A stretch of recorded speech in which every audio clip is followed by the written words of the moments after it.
आज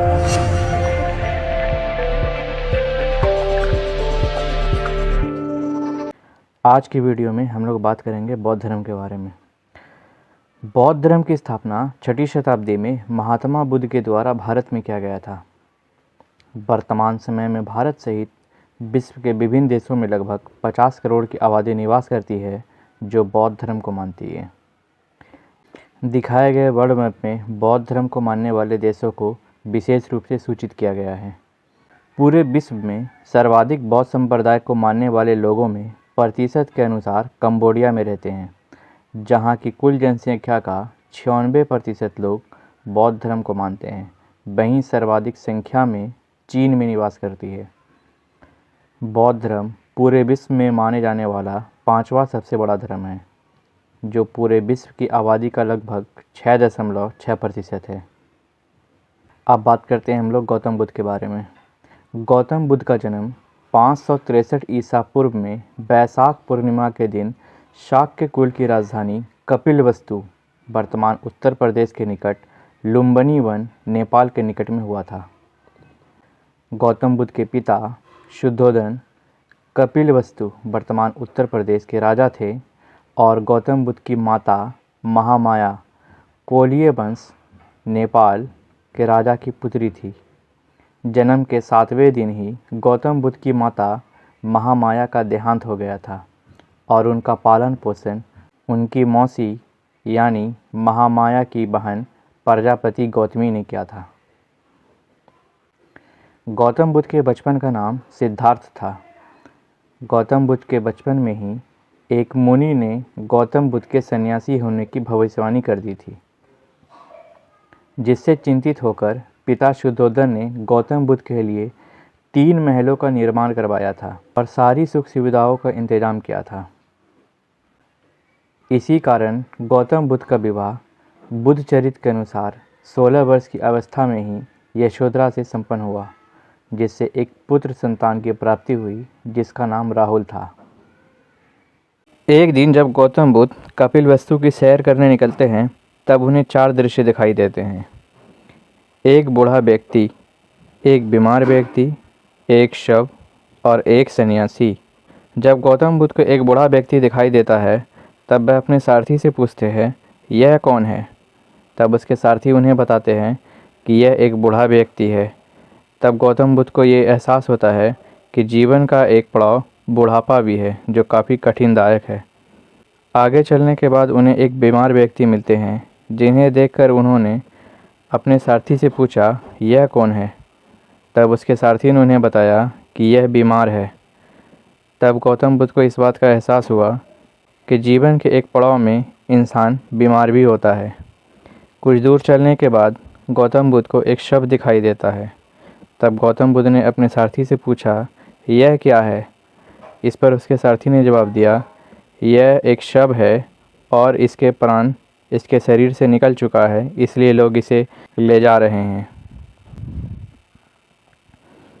और कुछ दूर चलने के बाद उन्हें एक सन्यासी दिखाई देते हैं।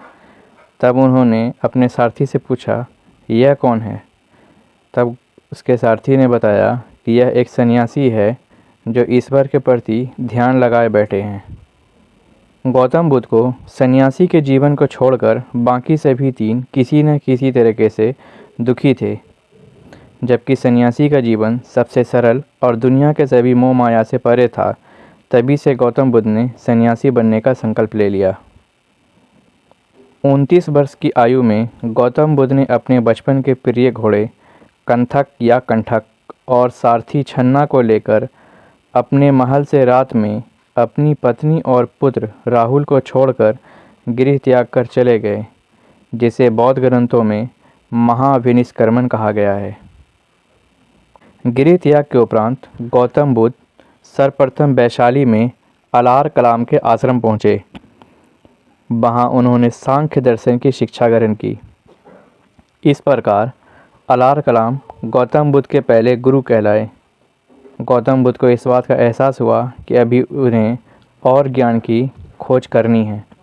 उसके बाद गौतम बुद्ध राजगीर पहुँचे और वहाँ रुद्रक रामपूत से योग की शिक्षा ग्रहण की। वहाँ से गौतम बुद्ध उरुबेला यानी बोध गया पहुँचे। वहाँ उसे कौंडिन्य, बप्पा, भादिया, महानामा और अस्सागी नाम के 5 साधक मिले। गौतम बुद्ध ने यहीं से अपने 5 शिष्यों के साथ तपस्या शुरू की, परंतु कुछ ही दिनों के बाद 5 शिष्यों ने गौतम बुद्ध का साथ छोड़कर चले गए, लेकिन गौतम बुद्ध ने अपनी तपस्या बिना अन्न जल के जारी रखा।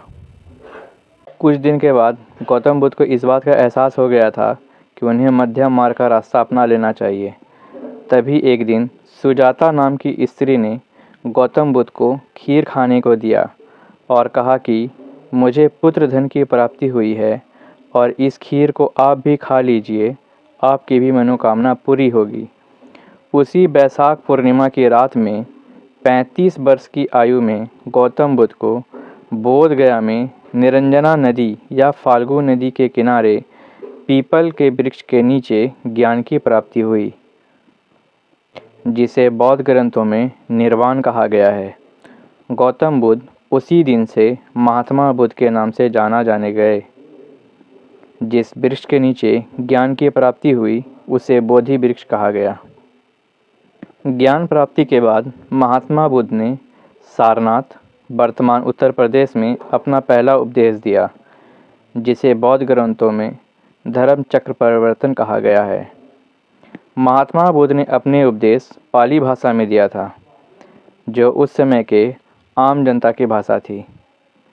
महात्मा बुद्ध ने अपने उपदेश वैशाली, कौशल, कौसंबी आदि जगहों में भी दिए थे। महात्मा बुद्ध ने सबसे अधिक उपदेश कौशल की राजधानी श्रावस्ती, वर्तमान उत्तर प्रदेश में दिए थे। महात्मा बुद्ध ने सारनाथ में अपना बौद्ध संघ की स्थापना की और अपने सबसे प्रिय शिष्य आनंद की सलाह पर बौद्ध संघ में एकमात्र महिला प्रजापति गौतमी को सदस्य बनाया था। बौद्ध संघ में जो सदस्य गृह त्याग कर धर्म के प्रचार प्रसार करते थे वो भिक्षु या भिक्षुनी कहलाए, और जो गृहस्थ जीवन में रहकर बौद्ध धर्म को अंगीकार कर संघ की सेवा करने वाले उपासक कहलाए। बैसाख पूर्णिमा के दिन 80 वर्ष की अवस्था में 483 ईसा पूर्व में कुशीनगर, उत्तर प्रदेश में महात्मा बुद्ध की मृत्यु हो गई, जिसे बौद्ध ग्रंथों में महापरिनिर्वाण कहा गया है। महात्मा बुद्ध की मृत्यु के बाद उनके शरीर की अस्थियों को 8 भागों में विभाजित किया गया और उन अस्थियों पे अलग अलग स्थानों पर 8 स्तूपों का निर्माण किया गया। बुद्ध के 8 स्तूप कुशीनगर, पावानगर, वैशाली, कपिलवस्तु, रामग्राम, अल्लकल्प, राजगिरी और बेटद्वीप में बनाए गए हैं। महात्मा बुद्ध ने 4 आर्य सत्य के बारे में बताए थे। दुख अर्थात संसार में दुख ही दुख है। दूसरा समुदाय यानी दुख में समुदाय है। तीसरा निरोध यानी दुख के निवारण, और चौथा मार्ग यानी निवारण के लिए अष्टांगिक मार्ग का गठन किया गया। बौद्ध धर्म के अनुसार चौथे आर्य सत्य का आर्य अष्टांगिक मार्ग में शामिल है।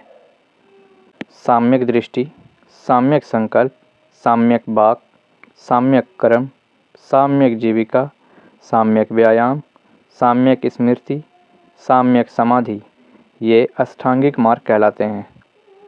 साम्यक दृष्टि 4 आर्य सत्य में विश्वास करना। साम्यक संकल्प मानसिक और नैतिक विकास की प्रतिज्ञा करना।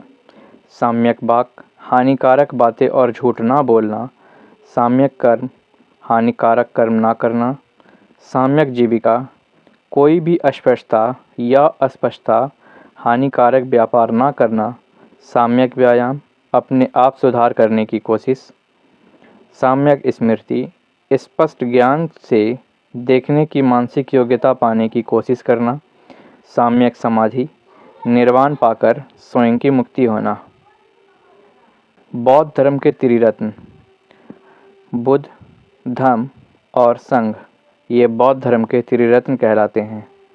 बुद्ध अर्थात स्वयं भगवान बुद्ध, धर्म अर्थात धर्म का पालन करना या उसकी शिक्षा ग्रहण करना, और संघ अर्थात उन सभी लोगों का समुदाय जो बौद्ध धर्म की शिक्षाओं का पालन करते हैं।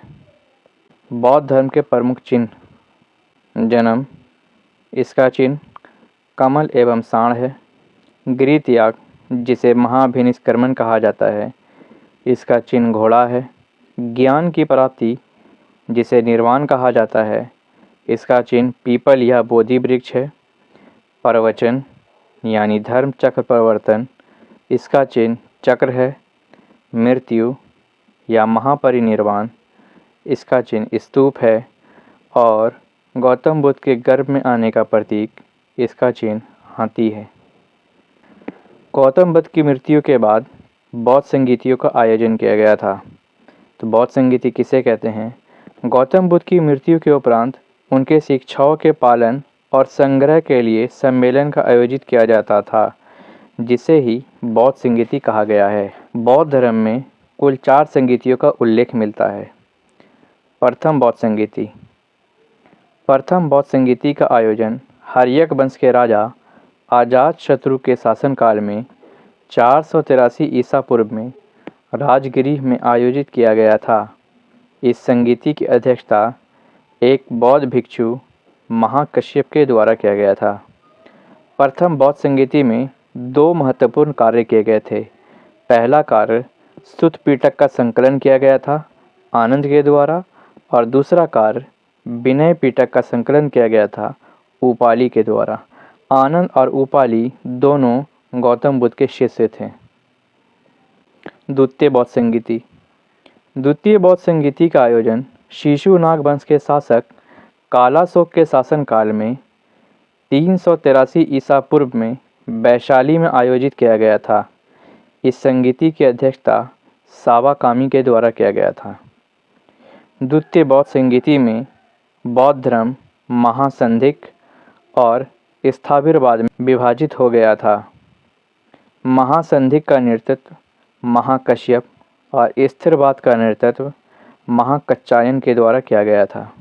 तृतीय बौद्ध संगीति। तृतीय बौद्ध संगीति का आयोजन मौर्य वंश के शासक अशोक के शासनकाल में 255 ईसा पूर्व में पाटलिपुत्र में आयोजित किया गया था। इस संगीति की अध्यक्षता मोगली-तिस्पुत के द्वारा किया गया था। तृतीय बौद्ध संगीति में अभिधम पिटक का संकलन अशोक के संरक्षण में मोगली-तिस्पुत के द्वारा किया गया था। चौथी बौद्ध संगीति। चौथी बौद्ध संगीति का आयोजन कुषाण वंश के शासक कनिष्क के शासनकाल में ईसवी के प्रथम शताब्दी में कुंडलवन कश्मीर में आयोजित किया गया था। इस संगीति की अध्यक्षता वसुमित्र के द्वारा किया गया था। चौथी बौद्ध संगीति में बौद्ध धर्म हीनयान और महायान नामक 2 संप्रदायों में बट गया था। अब चारों बौद्ध संगीति को एक बार देख लेते हैं। प्रथम बौद्ध संगीति 483 ईसा पूर्व में राजगिरी में अजातशत्रु के शासनकाल में और महाकश्यप की अध्यक्षता में संपन्न हुआ। द्वितीय बौद्ध संगीति 583 ईसा पूर्व में वैशाली में कालाशोक के शासनकाल में सावाकामी की अध्यक्षता में संपन्न हुआ था। तृतीय बौद्ध संगीति 255 ईसा पूर्व में पाटलिपुत्र में अशोक के शासनकाल में मोगली-तिस्पुत की अध्यक्षता में संपन्न हुआ था। चौथी बौद्ध संगीति शताब्दी की पहली ईस्वी में कुंडलवन कश्मीर में कनिष्क के शासनकाल में वसुमित्र के अध्यक्षता में संपन्न हुआ। अब बात करते हैं बौद्ध धर्म के प्रमुख ग्रंथ के बारे में। बौद्ध धर्म के प्रमुख ग्रंथों में से एक है त्रिपिटक। त्रिपिटक अर्थात 3 पिटकों का संकलन, जिसमें सुत्त पिटक, विनय पिटक और अभिधम पिटक सम्मिलित है। सुत्त पिटक का संकलन आनंद के द्वारा किया गया था और इसे बौद्ध धर्म का दर्शन भी कहा जाता है। सुत्त पिटक के अंतर्गत ही अंगुत्तर निकाय की रचना की गई है, जिसमें 16 महाजनपदों का उल्लेख भी किया गया है। विनय पिटक का संकलन उपाली के द्वारा किया गया था और इसे बौद्ध धर्म का संविधान भी कहा जाता है। दूसरी प्रमुख पुस्तक है जातक। यह त्रिपिटक के सुत्त पिटक के खुद्दक निकाय का एक भाग है। जातक में बुद्ध की पुनर्जन्म की कथाओं का वर्णन किया गया है। जातक कथाओं के अनुसार अब तक महात्मा बुद्ध के 550 बार जन्म हो चुका है और अगला जन्म मैत्रेय के रूप में होगा। महाराष्ट्र के औरंगाबाद में स्थित अजंता की गुफाओं में जातक कथाओं के चित्रों का अलंकरण मिलता है। 1983 में अजंता की गुफा को यूनेस्को के विश्व धरोहर में शामिल किया गया था। कथा वस्तु: महात्मा बुद्ध के जीवन की कथाओं का उल्लेख कथावस्तु में उल्लेखित किया गया है। यह भी त्रिपिटक के अभिधम्म पिटक का एक भाग है। बुद्ध चरित्र: इसकी रचना अश्वघोष के द्वारा किया गया था। यह एकमात्र बौद्ध ग्रंथ है जिसकी रचना संस्कृत में किया गया है। इसे बौद्ध धर्म का रामायण भी कहा जाता है। बौद्ध धर्म के प्रमुख संप्रदाय: हीनयान, महायान, थेरवाद, वज्रयान और जैन। ये बौद्ध धर्म के प्रमुख संप्रदाय हैं जो गौतम बुद्ध की मृत्यु के बाद बौद्ध धर्म में विभाजन हो गए थे। महायान और हीनयान में अंतर: गौतम बुद्ध के बताए हुए रास्ते को जिन साधुओं ने चुना उन्हें हीनयान कहा गया और जिन साधुओं ने खुद का एक अलग संघ बनाया और जो गौतम बुद्ध के बताए हुए रास्ते पर नहीं चले उसे महायान कहा गया। हीनयान वे थे जिन्होंने आत्म अनुशासन को अपनाया और ध्यान के जरिए व्यक्तिगत मोक्ष की मांग की। महायान वे थे जिन्होंने बुद्ध और बोधिसत्व की कृपा और इन दोनों की सहायता से परिणामों को मांगा। हीनयान मूर्ति पूजा को नहीं मानते हैं, ना ही मूर्ति पूजा करते हैं। महायान के लोग मूर्ति पूजा को मानते भी हैं और मूर्ति पूजा को बराबर करते भी हैं। हीनयान पाली भाषा का अनुसरण करते हैं जबकि महायान संस्कृत भाषा का अनुसरण करते हैं। बौद्ध धर्म के प्रमुख मत: बौद्ध धर्म में पुनर्जन्म की मान्यता है। जातक कथाओं के अनुसार अब तक महात्मा बुद्ध के 550 पुनर्जन्म हो चुके हैं और अगला जन्म मैत्रेय के रूप में होगा। आत्मा: बौद्ध धर्म में आत्मा की मान्यता नहीं है। ईश्वर: बौद्ध धर्म में ईश्वर की भी मान्यता नहीं है। बौद्ध धर्म के प्रमुख स्थल: लुम्बिनी गौतम बुद्ध का जन्म स्थल है। कपिलवस्तु गौतम बुद्ध की राजधानी जो उसके पिता शुद्धोधन की भी राजधानी थी। बोधगया जहाँ गौतम बुद्ध को ज्ञान की प्राप्ति हुई। सारनाथ जहाँ गौतम बुद्ध ने पहली बार उपदेश दिया। कुशीनगर महात्मा बुद्ध की मृत्यु जहाँ हुई। श्रावस्ती जहाँ सर्वाधिक बार गौतम बुद्ध ने उपदेश दिए। अजंता की गुफाएं जातक कथाओं का चित्रण मिलता है। सांची का स्तूप अशोक के द्वारा बनाया गया था और यह सभी स्तूपों में सबसे प्रसिद्ध स्तूप है और यह मध्य प्रदेश में स्थित है। बौद्ध धर्म के पूजा स्थल को चैत्य सभा मंडप कहा जाता है। बौद्ध भिक्षुओं के अस्थायी आश्रय को विहार कहा जाता है। जहाँ बौद्ध भिक्षुओं को बौद्ध धर्म की शिक्षा दी जाती है उसे मठ कहा जाता है। बौद्ध समाधि या अवशेषों को रखने वाला स्थल स्तूप कहलाता है। विक्रमशिला विश्वविद्यालय और नालंदा विश्वविद्यालय में बौद्ध दर्शन की शिक्षा दी जाती थी। चीन से आने वाला यात्री हुएनसांग ने नालंदा विश्वविद्यालय से बौद्ध धर्म की शिक्षा ग्रहण की थी।